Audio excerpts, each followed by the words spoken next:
क्रांतिकारी राजा बलभद्र सिंह चौधरी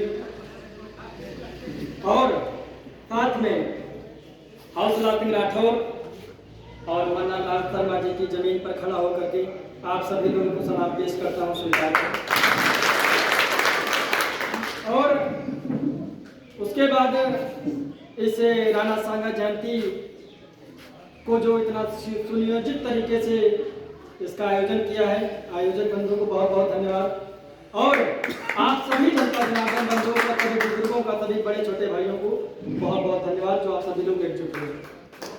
आप सभी लोगों को अवगत कराना चाहूँगा कि जो आज राणा सांगा जी की जयंती को एक पखवाड़े के तौर पर मनाई जा रही है, उसके लिए आप सभी लोगों को हार्दिक शुभकामनाएं।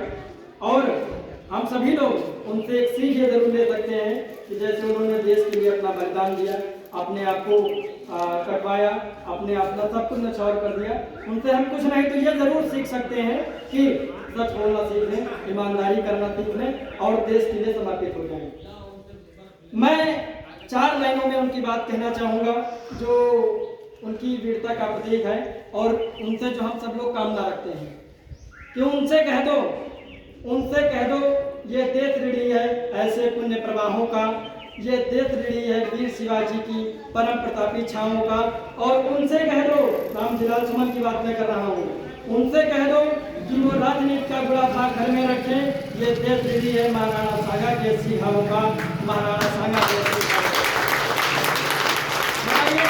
बहुत सोचने वाली बात है, बहुत समझने वाली बात है और बहुत ज़्यादा चिंतन का विषय है कि जिन्होंने हमारे देश के लिए अपना सब कुछ बलिदान कर दिया। मैं यहाँ पर कोई जातिवादी बात नहीं करना चाहूँगा क्योंकि महाराणा सांगा जी ने जो लड़ाई लड़ी थी वो किसी जात विशेष के लिए नहीं लड़ी थी, ठाकुरों के लिए नहीं लड़ी थी। उन्होंने सर्व समाज के लिए लड़ाई लड़ी थी। जब वो लड़ाई लड़ने गए थे तो उन्होंने ये नहीं कहा था कि हम ठाकुर साहब की लड़ाई लड़ने जा रहे हैं या की लड़ाई लड़ने जा रहे हैं या मुस्लिम भाई के लिए लड़ाई लड़ने जा रहे हैं।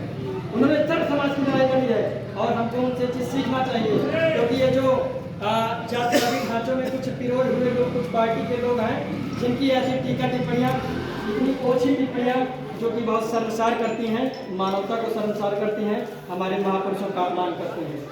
क्या इस बात की क्या गारंटी है कि उन्होंने आज महाराणा सांगा को कहा है, कल वो डॉक्टर भीमराव अम्बेडकर जी को नहीं कहेंगे, कल वो सरदार वल्लभ भाई पटेल को नहीं कहेंगे, कल वो सरदार भगत सिंह को नहीं कहेंगे, सबको कहेंगे, एक एक क्रम में सबको कहेंगे।